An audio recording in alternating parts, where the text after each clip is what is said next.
Hello guys, welcome to Placement Talk 786. Hope you all are doing great. So guys, आज मैं आप लोगों को एक्सेंचर की प्रोसेस के बारे में बताता हूँ। सिलेक्शन प्रोसेस, सिलेक्शन होने के बाद क्या रहता है, what happens after selection in Accenture, आपकी योर जॉब इज सिक्योर्ड और not, what learning modules they provide, after that technology fundamental test assessment में क्या होता है, ये सब चीज़ बताता हूँ आपको पूरी। तो चलिए वीडियो स्टार्ट करते हैं। अब आफ्टर सिलेक्शन इन एक्सेंचर की क्या होता है मैं बताता हूँ। First they will send you a document verification mail. तो आपको सबसे पहले कंपनी आपको डॉक्यूमेंट वेरिफिकेशन मेल भेजेगी। फिर दे विल प्रोवाइड यू, फिर उसके 4-5 दिन बाद आपको लर्निंग मॉड्यूल्स प्रोवाइड कर देगी company. They will provide you learning modules. After all your documents approved in Accenture, they will send you offer letter mail. अगर आपके डॉक्यूमेंट सारे अप्रूव्ड हो जाते हैं विद इन टाइम लाइन, तो आपको एक्सेंचर ऑफर लेटर मेल आ जाएगी आपको। After that they will provide us stream training और fundamental assessment test they will take.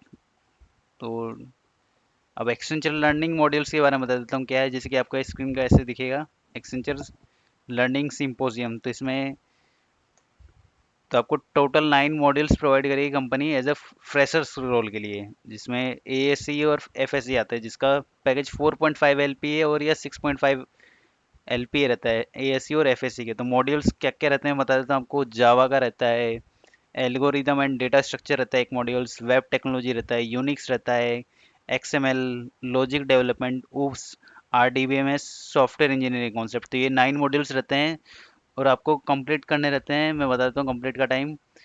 X completion deadline क्या रहती है बता देते हैं एक्सेंचर लर्निंग मॉड्यूल्स की।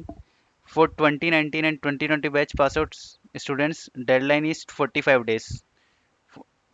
दो 2019 और 2020 बैच स्टूडेंट्स के लिए 45 डेज रहती है डेडलाइन।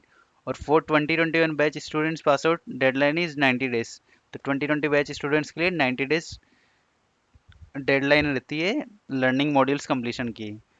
अब लर्निंग मॉड्यूल्स कंप्लीट करने के बाद क्या होता है, अब वो बताता हूँ मैं आपको। लर्निंग मॉड्यूल्स कंप्लीट करने के बाद आपका होता है टेक्नोलॉजी फंडामेंटल असेसमेंट टेस्ट। तो इसमें आपको क्या, जो आपने मॉड्यूल्स में पढ़ा है, लर्निंग मॉड्यूल्स में जो पढ़ा है आपने, उसके क्वेश्चन रहते हैं।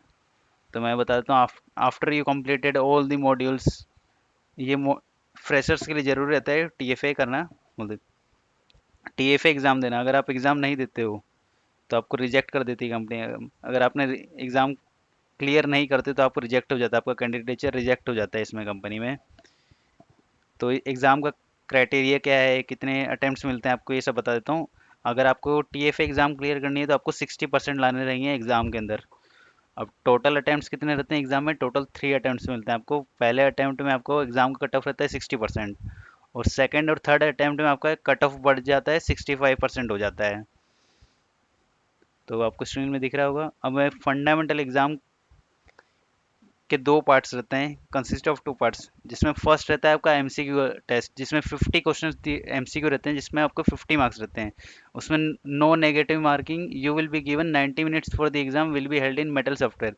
तो आपकी एग्जाम जो होती है मेटल सॉफ्टवेयर होती है, आपको 90 मिनट्स मिलते हैं 50 क्वेश्चन सॉल्व करने के लिए, और कोई नेगेटिव मार्किंग नहीं रहती है। जिसका सेकंड पार्ट रहता है आपका कोडिंग वाला, जिसके लिए अलग प्लेटफॉर्म पर रहता है, ये भी प्रोक्टेड एग्जाम रहती है, दोनों प्रोक्टेड एग्जाम रहती हैं। तो कोडिंग में आपको कोडिंग का टोटल 50 मार्क्स का रहेगा, जिसमें आपको 2 क्वेश्चंस मिलेंगे। ये भी नेगेटिव मार्किंग नहीं है इसमें।